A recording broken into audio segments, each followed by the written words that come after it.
भक्त जनों, आज आप सुने एक बालक विप्लद की कथा। बालक विप्लद ने जब होश संभाला तब असुधियों को अपने अभिभाव के रूप में देखा। वृक्ष फल देते थे, पंछी दाना लेते थे और मृग हरी वस्तुओं औषधियों अपना राजा सोम से मांग कर अमृत के घूंटे विप्लद को पिलाया करती थी। यह दृश्य देखकर विप्लद ने वृक्ष से पूछा, देखा, यह चाहता है कि मनुष्य माता पिता से मनुष्य और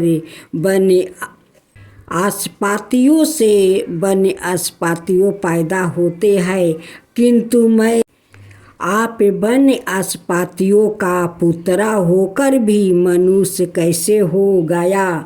इसके उत्तर में वनस्पतियों ने विप्लद को उसके जन्म की कथा सुनाते हुए कहा, महर्षि गर्भस्थिनी तुम्हारी माता है, इस तरह तुम मनुष्यों को ही पुत्र हो।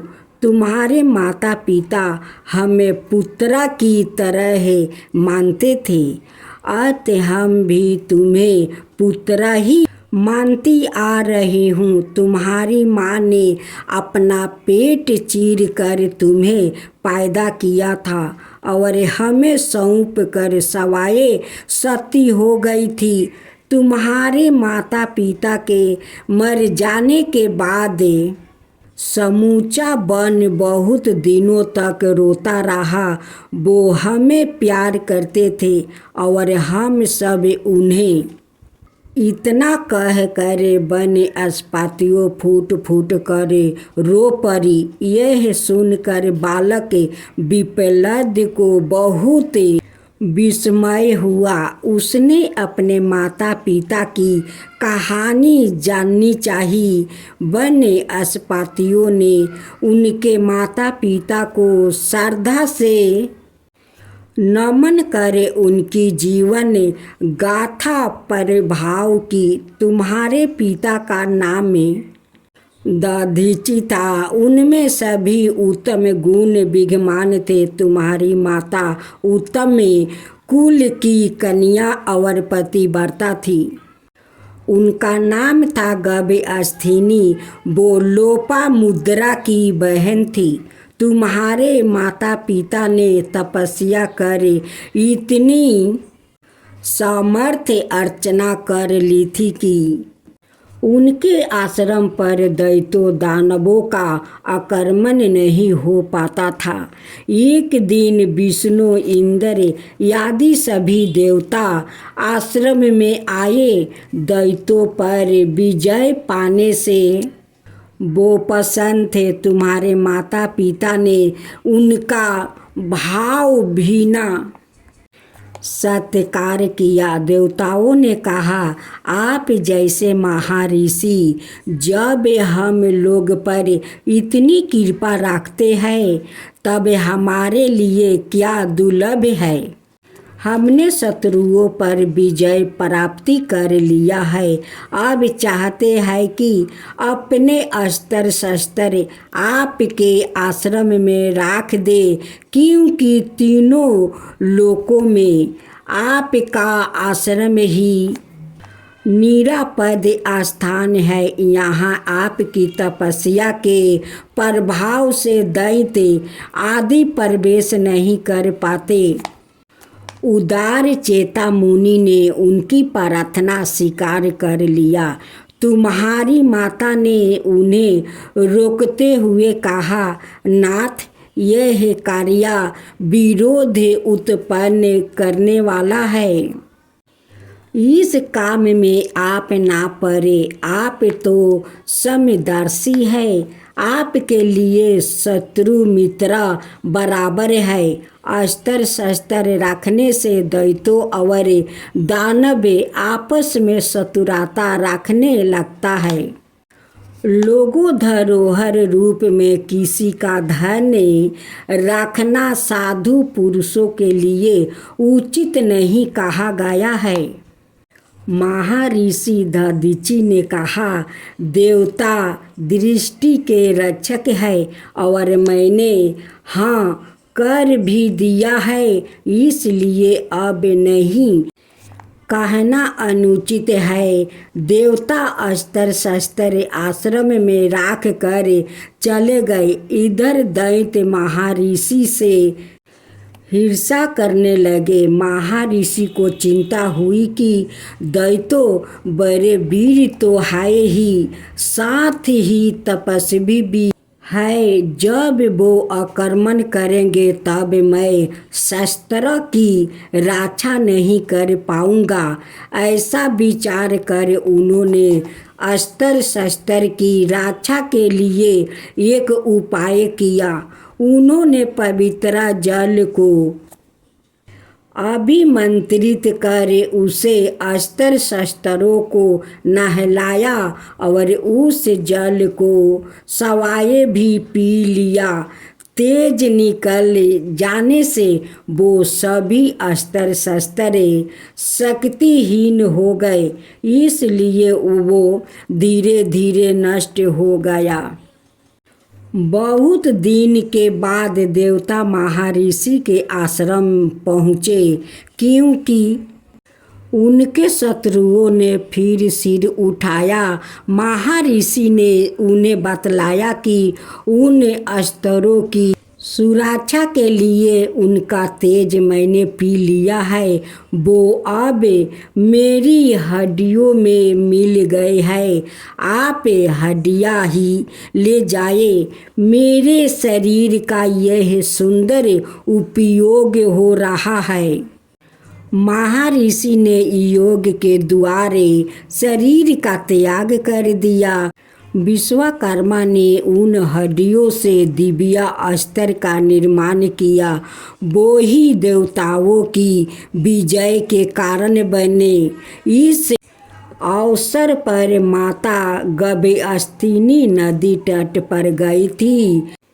पार्वती की पूजा में लगे रहने से उन्हें लौटने में देर हो गई थी।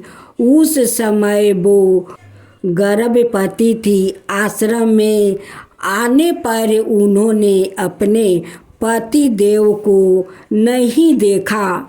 अग्नि देवता ने सारी घटना उन्हें सुना दिया। उन्होंने पति के कार्य की सराहना की। फिर तीनों अग्नियों की पूजा करके अपना पेट चीर कर तुम्हें हाथ से निकाल दिया। तुम्हें हम लोग को सौंप कर पति के केश आदि के साथ वो अग्नि में प्रवेश कर गई। उस समय आश्रम का प्रत्येक प्राणी दुख से संतप्त होकर रो उठा। सब कह रहे थे कि दधीचि और प्रातिथि गभस्तिनी जितना हमें प्यार देते थे, उतना अपने माता पिता भी प्यार नहीं कर पाते। हमें धिक्कार है कि हम उनके दर्शनों से वंचित हो गए। अब यह बालक ही हम लोगों के लिए दधीचि और प्रातिथि है। बनस्पतिया ने कथा का उपसंहार करते हुए कहा कि यही कारण है कि हम वनवासी तुम्हें पुत्रा से अधिक मानते हैं। बालक विप्लद को अपनी कथा सुनकर बहुत दुख हुआ। माता ने पेट चीर कर जो उसे निकाला था, इस बात से उसे अधिक पीड़ा हुई। वो रोता हुआ बोला, मैं अभागा हूँ जो माता के कष्ट का कारण बना। मैं उनकी सेवा तो कुछ कर ही ना सका। उसके बाद देवताओं के कृत्य पर उसे क्रोध हो गया। उसने कहा मैं देवताओं से प्रतिशोध लूँगा। उन्होंने मेरे पिता का वध किया है, अत मैं उनका वध करूँगा। वनपतियों ने समझाया कि प्रतिशोध ठीक नहीं होता। तुम्हारे माता पिता ने वृक्षवा के हित के लिए आत्मदाहन किया है। तुम भी उन्हीं के पथ पर चलो। बच्चे के अंत कारण में प्रतिशोध की भावना शांत नहीं हुई। उसने भगवान शंकर की प्रार्थना की कि शत्रुओं के नाश के लिए आप मुझे शक्ति दीजिए। भगवान ने उसे कीर्ताया दिया। विप्लद ने उसे आज्ञा दी कि तुम मेरे शत्रु देवताओं को खा जाओ। देवता भागे भागे भगवान शंकर की शरण लिया। भगवान शंकर ने विप्लद को समझाया कि तुम्हारे पिता ने वृक्षवा के हित के लिए अपना प्राण दे दिया है।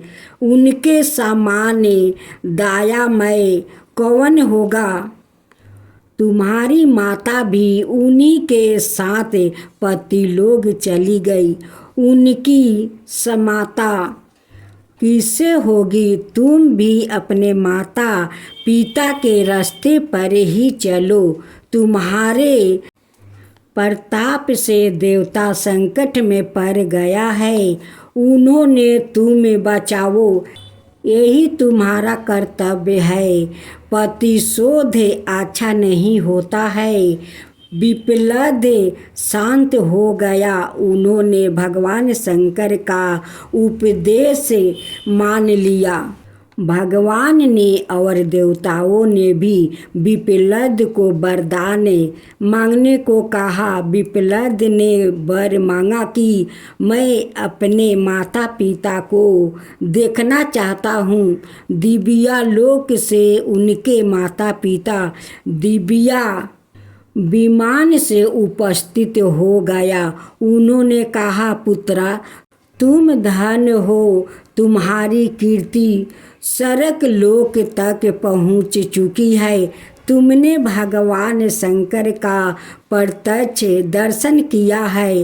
वचन समाप्ति होते ही आकाश से विप्लद के ऊपर फूलों की वर्षा होने लगी। देवताओं ने जय जयकारा किया।